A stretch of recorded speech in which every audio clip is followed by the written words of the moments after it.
Hello and welcome to the channel. My name is Annalisa and today I have a challenge video for you. So I follow a YouTube artist called Teresia, and she has started a little challenge for other art YouTubers to join in called the #mandochallenge that features the Queen of Hearts, as in the lady on the playing card, and probably inspired by the Queen of Hearts being a popular character from Alice in Wonderland. You may know, if you've watched my channel for a while, I really like painting fantasy ladies, and so queens are totally my thing, but I wasn't really sure what I wanted to do at first, because usually my way of painting is that an idea just comes into my head from a movie I'm watching or a book I'm reading or some other person's art that I see or some music I'm listening to. An image appears in my mind that I would like to see, and so I decided to put that down onto paper. But in this case, it was a bit more like what happened with the Inktober prompts, which is I had no particular inspiration for what to paint, but I had a prompt. And so I had to do quite a lot of thinking actually to come up with how the heck to make this my own. But one of the reasons that I really like prompts is that you end up painting things that you never would have had the idea for otherwise. And this is one of those things. I've mainly been interested in painting more magical looking ladies or warrior women, that kind of thing. And I wasn't at all planning on making a queen soon. I've got an idea to paint a pirate, and I've got some ideas for various fan art that I want to do, but I had no intention of painting a queen, so I really like my end result. I finally came up with the idea of a lady holding a parasol, which is because I absolutely love parasols. I don't know where the idea actually came from. If I saw... Oh, I know what it was. I was thinking of Victoria and how when I think of a regal queen, because I've watched that show Victoria, I associate queens with her, and she and her handmaidens would always walk around with parasols, and they'd also always walk around in their gardens and with their little yippy dogs.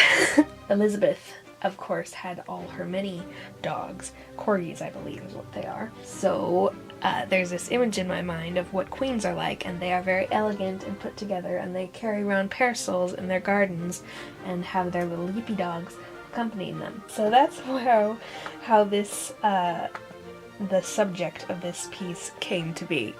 And then, because she is the Queen of Hearts, I've also lately been interested in doing pieces that are all one color or are all variants of one color / have a limited palette, because I really like the way that those look. I would never want to do that all the time, because usually I like to go for a sort of realistic style that includes realistic colors, but I have been really enjoying a lot of art on YouTube that has a limited palette or is in fact all one color, like variants of green. I'll see if I can find it and link below, a very beautiful all green picture that I really liked and was really inspired by. So I thought that this would be a great opportunity to do my own version of that, except of course for Valentine's and it being the Queen of Hearts, I thought that I should have a red-based theme.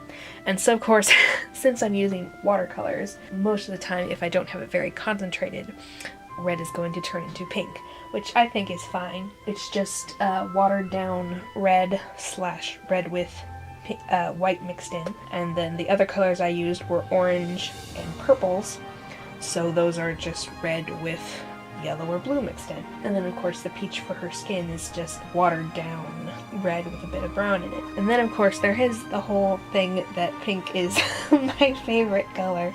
That definitely had an impact on this being my favorite piece to date. I just really love how this thing turned out. I love the look on her face, which was at least half an accident. Her face looks significantly different on the sketch that I traced this from, and it looked different with every line I added, or when I filled in her pupils, or when I put the darker lines around her eyes. It kept changing, but I'm really glad that it ended up with a nice look. also I had her hands more in the forefront than I usually do, and in a more complicated pose for the one that is brushing her hair back that's fallen in her face. And I'm usually quite scared of drawing hands, especially in complicated poses, so I was very nervous about that, but it turned out really well. I looked at a lot of references and did a lot of practice drawing to figure out how I was going to draw that. And I also used a photo reference for the little dog, at least for the face and what type of dog I wanted it to be. I found a very cute picture of a little dog that had those fluffy ears that are that shape and had that kind of heart-shaped head or face. I really liked that, and then I just sort of stylized the rest of how the dog looked, and I'm really glad that turned out because I had no clue what I was doing. And thus far I really haven't liked my various attempts at drawing cute animals, so I'm really glad that worked out. And she's watching her little dog because her dog is being cute playing with a butterfly. Oh, and I decided that instead of putting hearts all over her dress and such like that to make her the Queen of Hearts, I decided I wanted to be a little bit more subtle. So I went with what people will often refer to as a heart-shaped face, which is just a somewhat pointed chin combined with a widow's peak. So having her hairline be like that makes her whole face look like it's shaped like a heart. And then for her dress, her neckline is a false sweetheart neckline, and so a real sweetheart neckline has a gathering in the middle and it's a little different looking, but this is a faux sweetheart neckline because I just like how those look better. So she's got some symbolism of hearts in her head shape and in her dress shape, and of course there's the red everywhere. And then I also decided to put some sort of little heart shapes, incomplete heart shapes, in the bushes in the background since she's walking through a garden and she's got a leafy hedgerow behind her. I decided some of the leaves would be little heart-shaped things. And then of course there's the heart-shaped dog face too, which actually I didn't think about ahead of time, but it just happened to work out that way. So I had a lot of fun making this piece. And then lastly, I gave her a little heart crown with a little heart in the middle and little swirlies coming out from it. And add some earrings because I have found that I really enjoy the way earrings add to a painting of a girl's face. They just look really nice. And then I gave the little doggy a gold collar so that there would be gold on both of the focal points of the piece rather than concentrated on her face. It would sort of spread around a bit. I had a lot of fun with this piece. I'm really glad I tried something new, and so thank you, Mando, for starting this challenge. Happy Valentine's Day to all of you. I absolutely love Valentine's Day. Definitely not unrelated to my favorite color being pink and all the stores being full of pink things for all of January and half of February. I appreciate that very much. So thank you so much for watching, and I'll see you in the next video. Bye!